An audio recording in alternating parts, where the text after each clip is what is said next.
Now that Fate Apocrypha season of Vanguard has officially started to kick off into the gear, it is time to start covering each of a new right line that was revealed in the anime. And the first one they decided to show was the Destine One of Infinity, Levidras. And I have a complaint about it.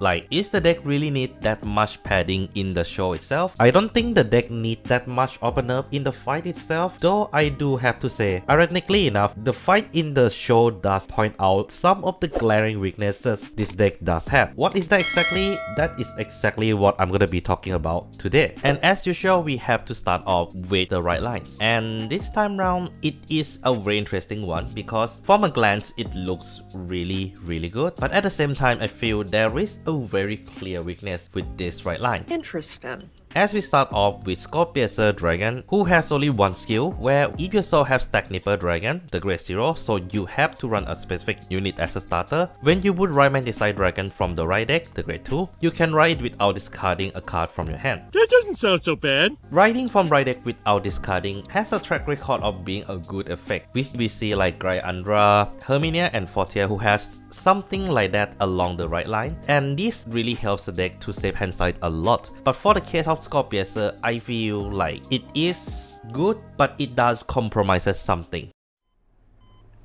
Why? I'll come back to it later, but for now, let's move into Manticide Dragon, which is part of the reason why I'm saying there is a lot of compromisation happening with Scorpioneer Dragon having this kind of effects. As Manticide Dragon has only one skill as well, where when wrought upon by grade 3 card with Levidras, Energy Blast 3, look at top 5 card of your deck, choose up to one grade 3 or less card among them, review it, put it into your hand, and shuffle your deck. Nice. Okay, let's be real here. I personally feel that this whole skill could have just removed the grade condition out and it would feel more or less the same, as 99% of Stokia support are grade 3 or less. Unless Levidras getting a certain higher grade support later on, I don't think these restrictions are useful at the moment. No. He's got a point. But regardless, this skill is extremely insane. The fact that you can add any card has so much flexibility in it, as it helps you to add anything that is missing in your hand. But I do have to say this first. The fact that it needs Energy Blast 3 for this is quite a huge problem, and I can safely say energy is one of the biggest issues that Levidras had as a deck. As aside from Manticide Dragon, there is a few more cards that was revealed together with Levidras that is really good, and you do want to use it relatively regularly. That does cause Energy Blast, and because of this reason, it is not really advisable to run cards like Discard Cycler, because for one, even if you want to use it for the skill, you need Stagnipper in the soul, so you really have to sacrifice the free ride cost. And then if you want to try to use the Energy Cycler, you are eating into the limited energy pool that this deck already has. This might vary depend on the way you want to build your own Levidras, and I have seen a few arguments online talking about this exact choice. I prefer my right lines original, just like how I like my KFC. Sure.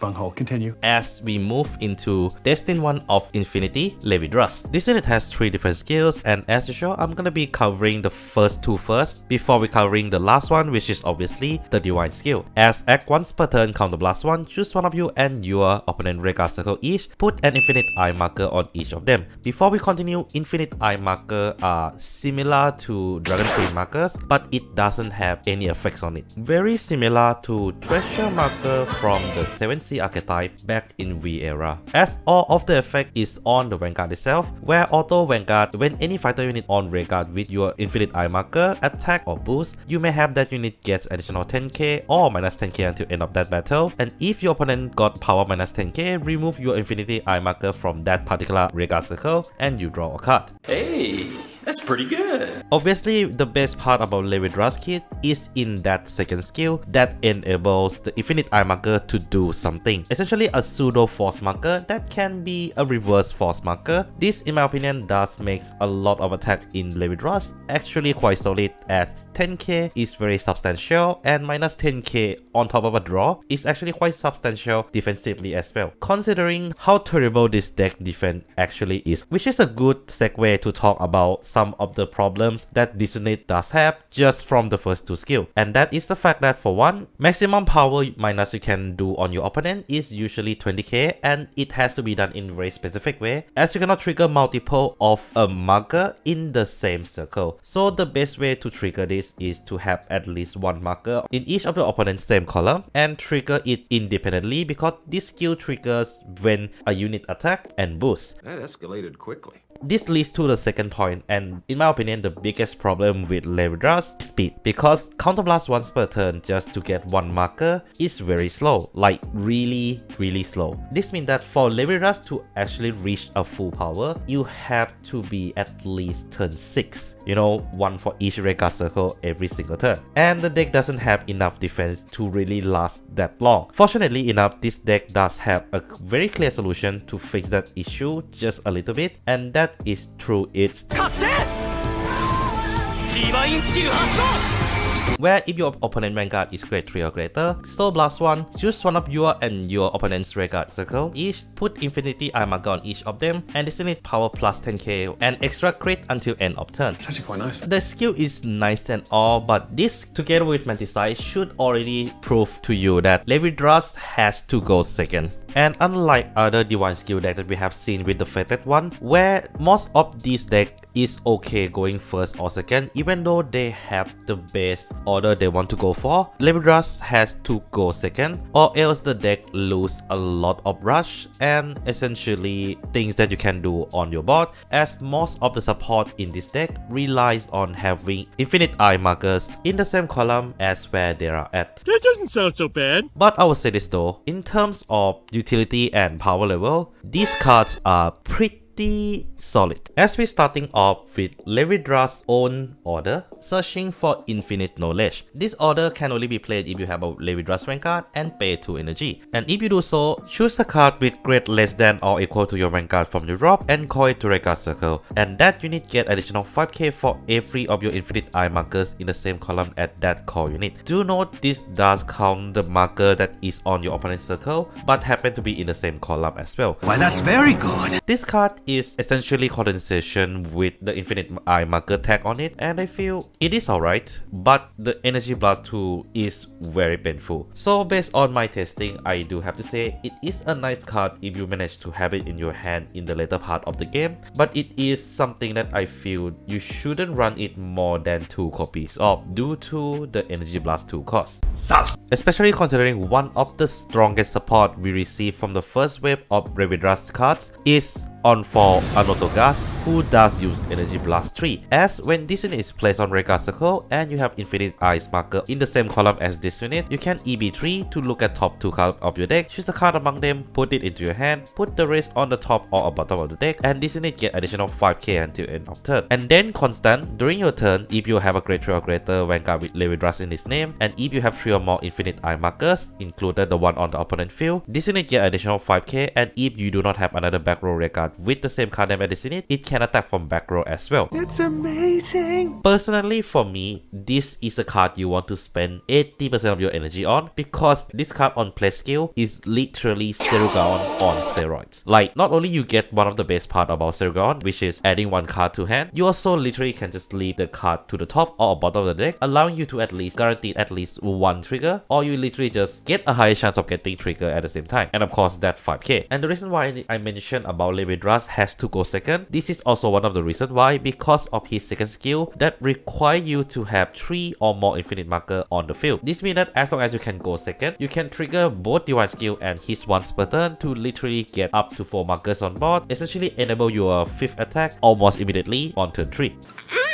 So good. Some of you might be wondering, why am I saying 5th attack instead of additional attack? Well, the reason is that 100% of the time, regardless of whether you're going first or second, you're gonna be relying on this particular unit for the 4th attack, and that unit is Full Knowledge Foxil. This unit is essentially your typical divine skill booster, where it gets additional 5k if this unit boosted and you have a certain Vanguard name. But it also has additional ability where when boost a grade 3 or creator Levidras Vanguard. If you have Infinity Eye Marker on your opponent Raycard circle, this unit get additional 2k until end of that battle. And then counterblast 1, choose one of your back row Raycard until end of turn, it can attack from the back row and it gets additional 10k. Yes, I like that. 80% of the time you will be relying on Foxil to get additional attack, and when combining with cards like Trigeminal Assault, you can actually have a very interesting interaction where you have essentially two huge attack, one which is the Vanguard and one which is the column that Trigeminal is in, and despite that you still get additional attack thanks to Trigeminal's skill of restanding himself after boosting. So you can do a lot of interesting interaction with Foxil. But this also shows another problem within Levidras, and that is the fact that you are heavily relying on 4 and Foxil to be on the field to get additional attack. A concerning issue that I keep running into, as if your opponent keep retiring these two units, you eventually became a vanilla 3 attack deck as you move later into the later part of the game. And this is considering the last 2 cards from the first wave of Levidras support are actually a very powerful recovery card, as we starting off with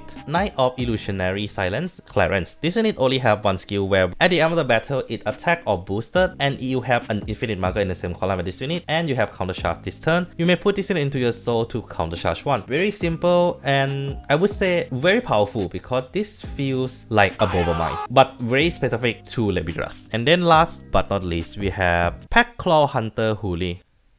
Are you sure that's Huli? Because that look like Anyway, this card only has one skill as well, where when placed on Raycard circle, if you have Infinite Eye Marker in the same column as this unit, counterblast 1, choose a grade 3 or less card in your drop, and call it to Raycard circle. If you have 3 or more Infinite Eye Markers, you can get additional 10k as well. Not bad. Another 3 or more Infinite Eye Marker restriction, but I think this restriction is well deserved because of the fact that 10k is just way too good, and the first half of her skill is already damn solid. The fact that you can just call anything back from drop just make Levidras so much more flexible. And that is where I feel is the strongest point about Levidras, and that is the deck's ability to build the board back up very quickly. On top of that, the deck also has a really insane power level thanks to the Infinite Eye Markers, and a decent defensive as well thanks to the defensive effect of Infinite Marker when it is on your opponent's circle. And let's be real, the deck has all the toolbox it needed to success. It has a deck manipulation, it has a counter shard that gives more souls, and it has some of the very interesting synergy with cards like Trigeminal that I mentioned earlier, Morpho for Blitz Order and searching for Levidras Order, and Gabrek, which essentially just make the power number on the field hits even harder. The problem with the deck though, in my honest opinion, is the fact that it has to go second, because a lot of the support in this deck require you to have at least an Infinite Marker on one of each Rearguard column first to really shine. And the best way to do it is to go second, where you can just counter blast 1 and Soul Blast 1 to immediately just get 2 marker